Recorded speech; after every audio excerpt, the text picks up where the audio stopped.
Picture this. You're sitting outside on a summer afternoon, minding your business, doing whatever it is you do when you're supposed to be doing something else. And a bee lands on your arm. Not an aggressive one, it's just there, doing slow antennae movements, apparently examining the situation with whatever passes for attention in a creature with a brain the size of a poppy seed. And for one strange moment, you look at it looking at you, and a question surfaces that you weren't expecting to have today. Does it know it exists? Not in the philosophical seminar way, not in the Descartes wrote a whole book about this way. In the simplest possible way, is there anything happening inside that tiny head? Is there something it is like to be that bee, sitting on your arm, doing its antenna thing? Or is it just a biological machine executing a program with nobody home behind the compound eyes, no experience occurring, no awareness of anything? Including itself? You wave your arm. The bee leaves. You go back to whatever you were supposed to be doing, but the question doesn't leave. Because it turns out that this question, whether insects have any form of inner awareness, any subjective experience, any version of knowing that they exist, is one of the most contested, most philosophically loaded, and most scientifically unresolved questions in all of biology. And the answer, depending on which evidence you weight and which definition of awareness you use, ranges from a confident no to a cautious maybe to a this is actually more complicated than you want it to be. Sit with it for a minute.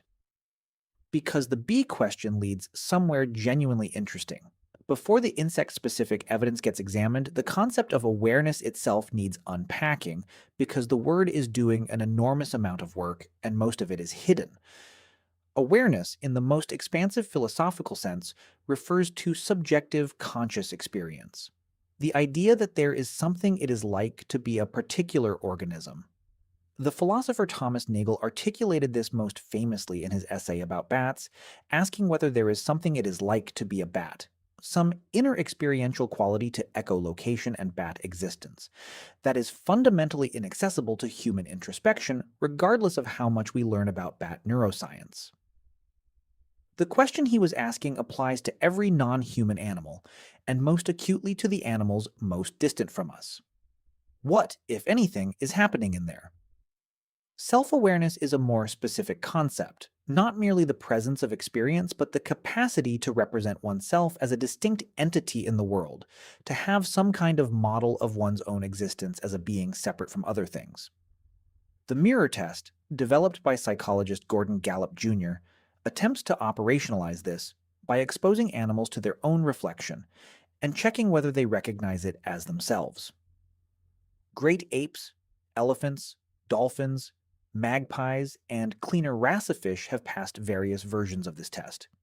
Most animals haven't, including most insects. But the mirror test has been criticized as a narrow and potentially biased measure. It privileges visual self-recognition in species with good enough eyesight and the right kind of spatial cognition to interpret a mirror, and may therefore underestimate self-awareness in species that process the world through different primary modalities. An insect that navigates primarily through chemical signals, vibration, and polarized light might possess something like self-modeling without any of the visual spatial cognitive architecture that the mirror test measures. The point is that awareness is not a single thing with a clear threshold that organisms either cross or don't.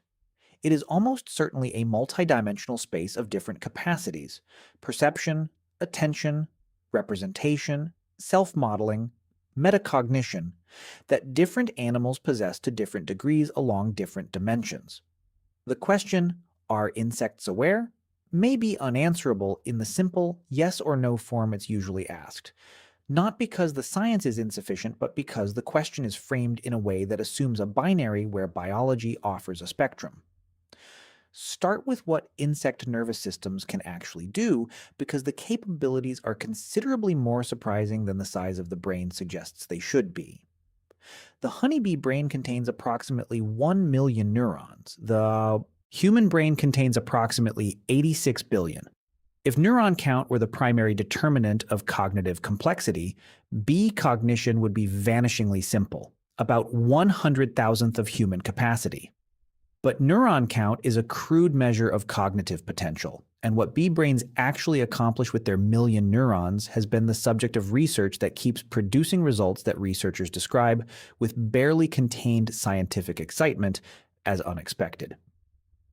Bees learn not in the simple stimulus response sense that the word learning is sometimes reduced to.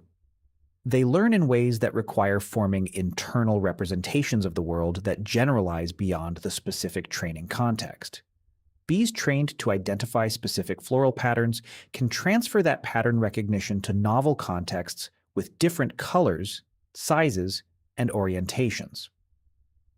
This transfer learning, applying knowledge acquired in one context to a structurally similar but superficially different problem, is the kind of cognitive flexibility that was long assumed to require substantially more neural machinery than a bee possesses.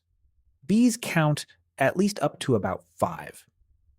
Experimental paradigms presenting bees with choices between different quantities of objects demonstrate quantity discrimination that remains consistent across changes in object size, color, and arrangement, suggesting the bees are responding to numerical information rather than some correlated perceptual feature. More remarkably, bees have been demonstrated to understand the concept of zero as a quantity less than 1, a level of abstract numerical understanding that human children don't typically develop until age 4 or so, and that several other animal species, including some trained chimpanzees, struggle with. Bees demonstrate what researchers call pessimistic cognitive bias following aversive experiences, a phenomenon borrowed from the effective neuroscience literature on emotional states in mammals. When bees are subjected to a simulated predator attack, they subsequently evaluate ambiguous stimuli, cues that have been associated with both reward and punishment, more negatively than control bees. This shift in decision-making under uncertainty is the behavioral signature of something like negative affect in mammalian studies, leading researchers to argue that bees may have functional emotional states, not emotions in the rich human sense, but internal states that color the evaluation of ambiguous information in ways that influence behavior beyond the immediate response to the original event. The question of whether these cognitive capabilities imply anything like awareness requires stepping carefully through several layers of argument, because the inference from behavior to experience is never straightforward. A sophisticated behavior does not automatically imply a sophisticated inner experience. Sophisticated behaviors can, in principle, be produced by systems with no inner experience at all. This is the philosophical zombie problem applied to invertebrate cognition. The bee that counts might be counting without any experience of counting. The bee that shifts to pessimistic cognitive bias after a stressful event might be doing so through a state change mechanism that alters its probability computations without there being any subjective quality to that state. This is the hard problem of consciousness, the explanatory gap between functional descriptions of information processing and the presence of subjective experience. Neuroscience can describe in exquisite detail what happens in the brain during a human's conscious experience of seeing red, but it cannot currently explain why those neural processes are accompanied by subjective experience at all, or why some neural processes seem to be accompanied by experience and others don't.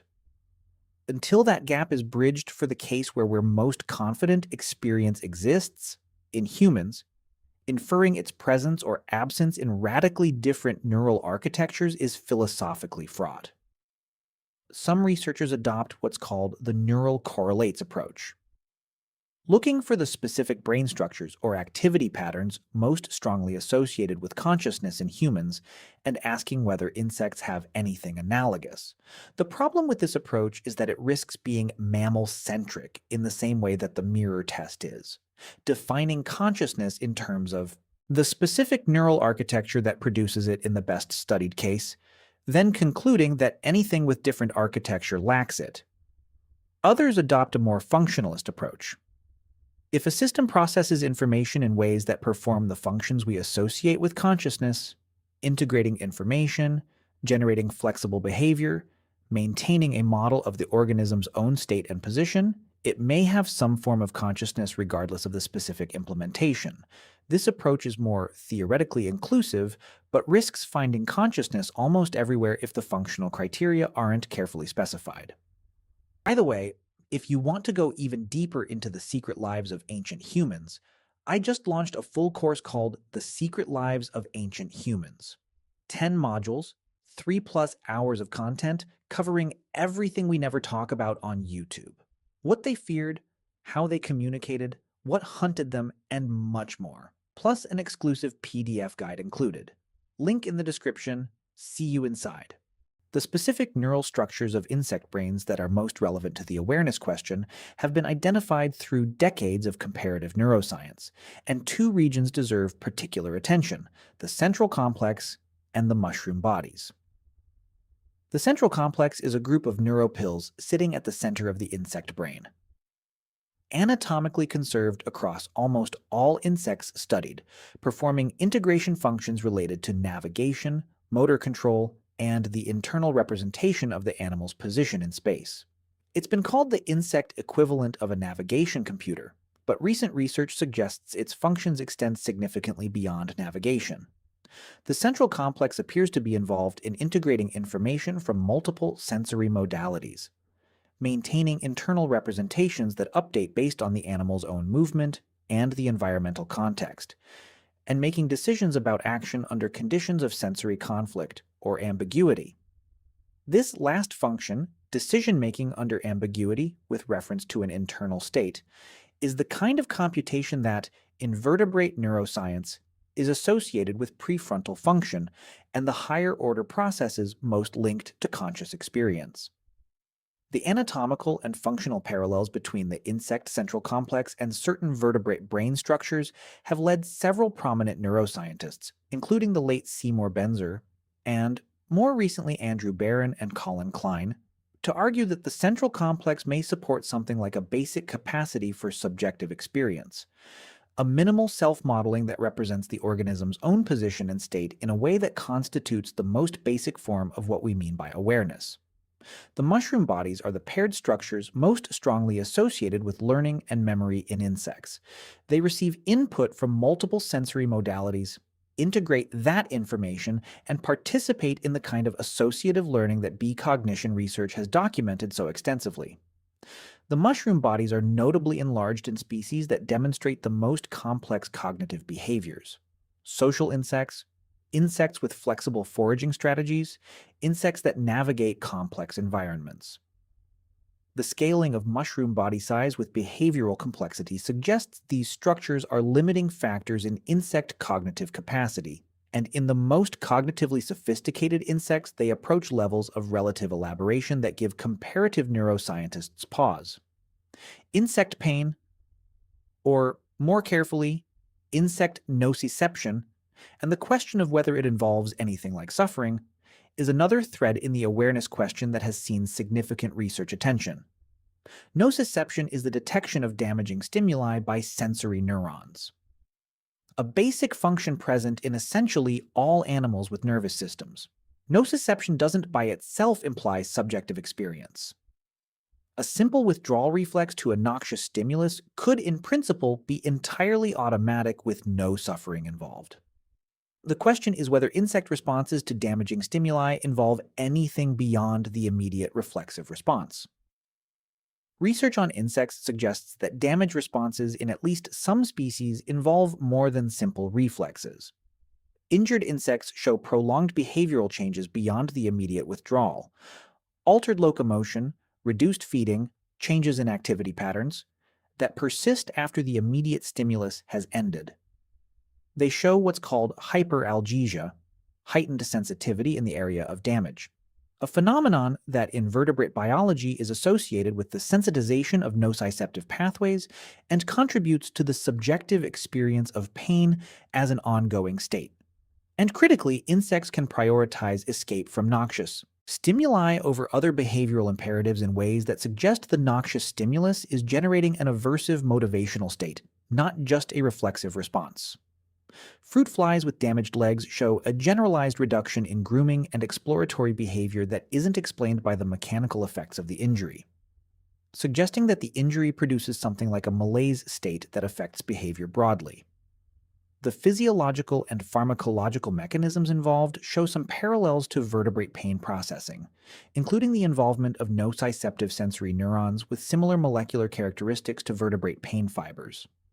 Whether any of this constitutes suffering in an ethically significant sense remains genuinely contested.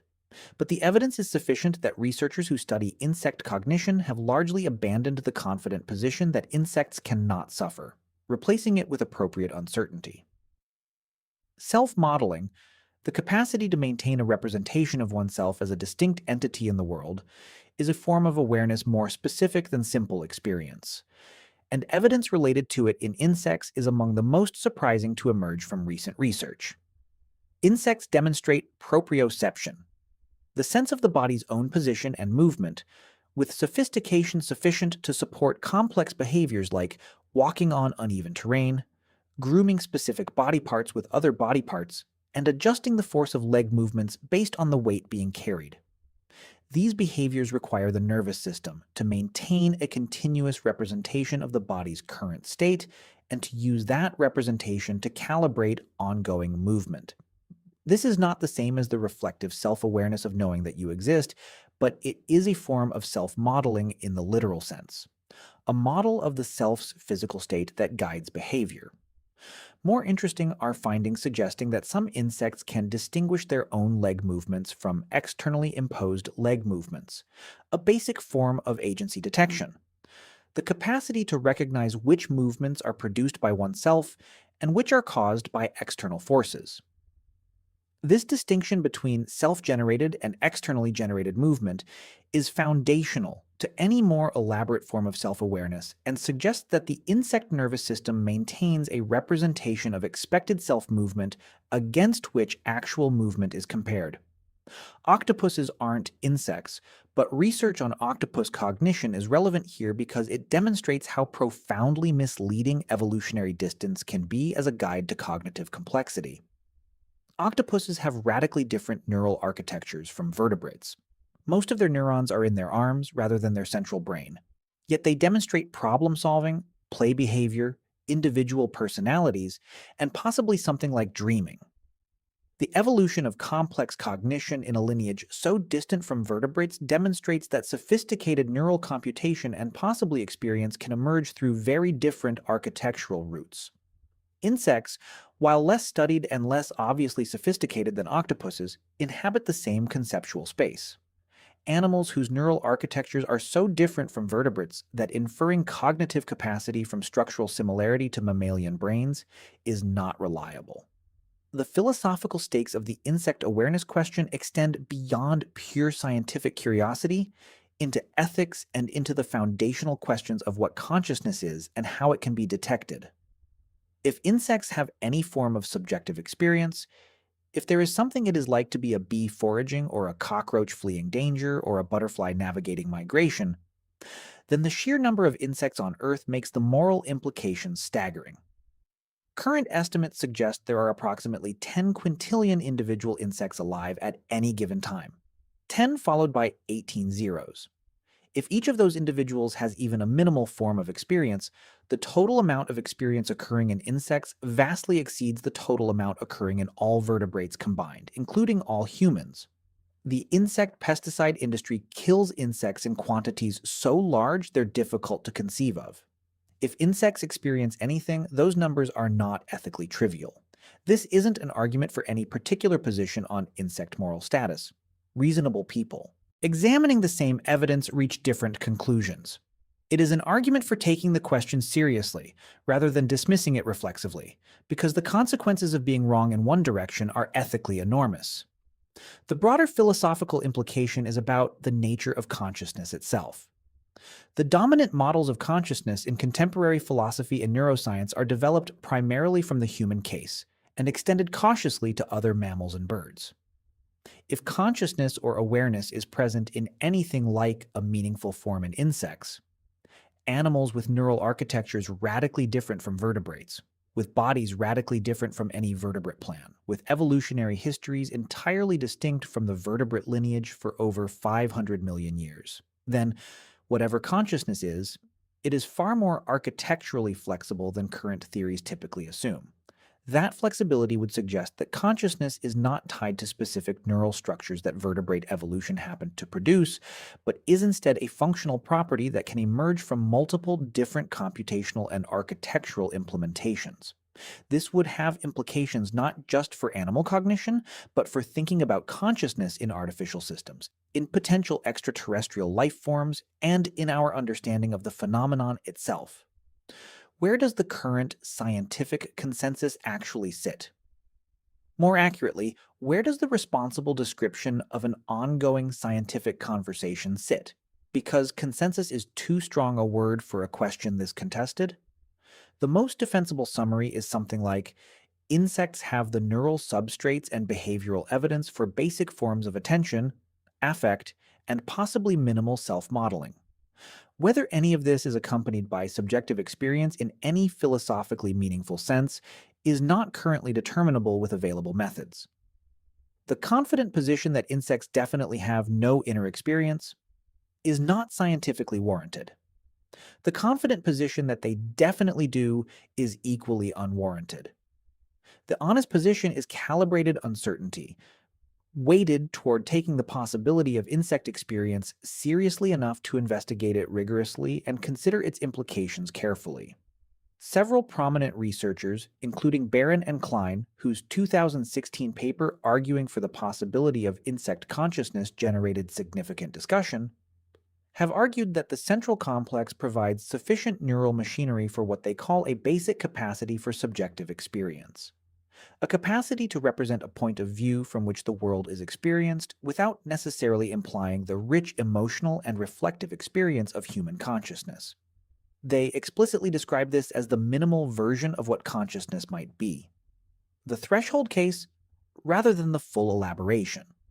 This framing is useful because it moves the question away from the binary conscious or not to a more tractable question about the minimum requirements for experience and whether insects might meet those minimum requirements. It doesn't resolve the hard problem. Nothing in current science resolves the hard problem. But it provides a framework for generating testable predictions and evaluating evidence that the simple binary question doesn't. The bee is long gone from your arm. The afternoon has moved on. Somewhere in a garden or a field or a forest, a million insects are doing things that look, from outside, like simple biological machinery executing ancient programs. Some of them are navigating by polarized light and the position of the sun. Some are evaluating the quality of potential nest sites using integration of multiple information streams that would challenge a moderately sophisticated computer. Some are dancing, actually dancing in the technical sense, performing information encoding movements that communicate direction and distance to individuals who use that information to navigate to locations they have never been. Some are experiencing, in whatever way is available to them, the state of having damaged tissue. Some are making decisions about which flowers to visit based on previous experience and something that functions in every measurable behavioral way, like preference. Whether any of it is accompanied by experience, whether there is someone home behind the compound eyes, whether the bee knows in any sense that it is, remains the question that science has not yet fully answered, and philosophy has not yet fully framed in a way that makes it answerable. What the evidence has done is make the reflexive no, the confident, dismissive machine, it's just a machine answer considerably harder to defend than it was 20 years ago. The closer you look at insect cognition, the more the simple machinery model strains under the weight of what these animals actually do. The bee didn't know you existed in any reflective sense, almost certainly. Whether it knew in some minimal primitive sense that it did, that's the question that keeps the researchers up at night arguing about neural correlates and functional definitions and the hard problem over conference room coffee that has been cold for an hour. And honestly, given how interesting the question turns out to be, that seems like a reasonable way to spend the time.